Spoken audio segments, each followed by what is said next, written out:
welcome to ToVsday. I'm Livy, this is James. Hello. And today we're getting familiar with your familiars. Now, I know most of us are familiar with the spell Find Familiar. Kobold Press, like they do ever so greatly, they've taken that and they've spun it just a little bit, made it a little more interesting, and I have to say, I like it a lot more. And I know, I could be a little biased. I am on a YouTube channel that makes videos regarding Tales of the Valiant, so take my opinion with a grain of salt. But I'm going to tell you, and Livy is going to tell you, why this is so much better.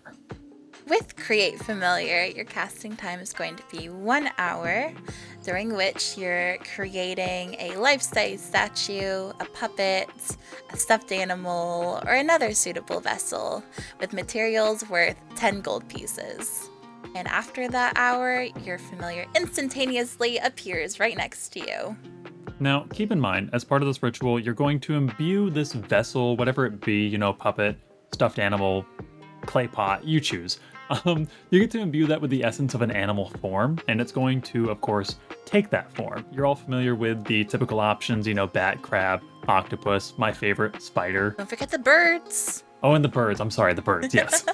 One significant change that I think you should keep note of is that your familiar is going to register as the creature type of construct. So I know those of you who are coming from typical 5e, you're more used to the Fey, Fiend, or Celestial options. Just keep that in mind, but it essentially functions as the beast of the shape that it takes. So this is where things get very interesting and really start to diverge from what we're used to. The ability is called Bound in Blood. Now, not only are you going to have your typical spell mechanics and components, but now you get to put a little bit of yourself into your familiar, which is going to go a long way. Thankfully for you, it's only 1 hit point, so you're going to lose 1 hit point from your maximum HP. This reduction can't be offset by any means as long as your familiar lives. Speaking of which, let's talk about what happens when it dies.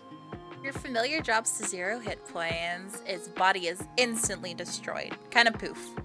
However, if you still live after that combat, don't fret, don't immediately add that 1 hit point back to your maximum. Instead, your familiar is actually going to regrow its body over the next hour, and it'll be right back at your side. And even still, if you did die during that combat encounter, when you come back to life, you can totally just perform the spell again and get your familiar back with you. So keep in mind, you can't keep recasting this spell over and over again. I know it's tempting. Build up a little army of familiars. You can only have 1 familiar this way at a time.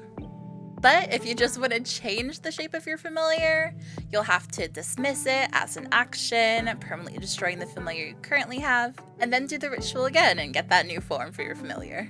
And here's the thing, changing the form of your familiar is going to be incredibly important for the other ways that you can utilize it. One of these being communicating with your familiar.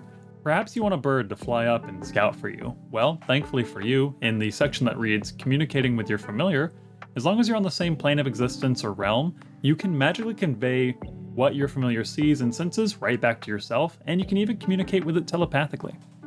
Now let's talk about controlling your familiar, because that's also really important. Thankfully, your familiar acts independently of you, but it also obeys your commands. In combat, it rolls its own initiative and acts on its own turn, but a familiar can't attack, but it can take other actions as normal. And what are those other actions? Well, I'll tell you about them. For example, you're able to cast your touch spells through your familiar as long as it's within 100 feet of you. This means a clutch heal delivered to a teammate who's down, or you can even attack a baddie with it, using your own spell attack modifier. And don't worry, your familiar can also take all the standard actions in combat as well. These include things like dash, disengage, dodge, help, hide, ready. It can ready an action, that's cool. It can search, and here's honestly the coolest one. There's a lot of broken combinations here, just look online. It can use an object. Have fun with that. And finally, as an action, you can touch your familiar and reincorporate it into your own body, where it came from with that drop of blood. When you do so, it melts into your skin, where it waits for you to summon it again. This makes me picture you having your maybe spider familiar crawl up your hand and crawl into your skin until it's your own tattoo, waiting for you to use an action to resummon it, have it crawl right back out again. We are Venom. and that is the Create Familiar spell from Tales of the Valiant. So as you can see, a couple of new changes that I think are really cool, and a lot of familiarity for those of you who are coming from D&D. Again, thank you guys for tuning in and checking out the channel, and don't forget to check out Livy in the description linked below, and below her is actually the promo link to our Misty Mountain Gaming subscription that you guys can save 10% on for all of your dice and accessories. In the meantime, this has been ToVsday, and we will see you all next week. Thank you for tuning in, and bye-bye for now. Bye! Thanks for watching. Bye!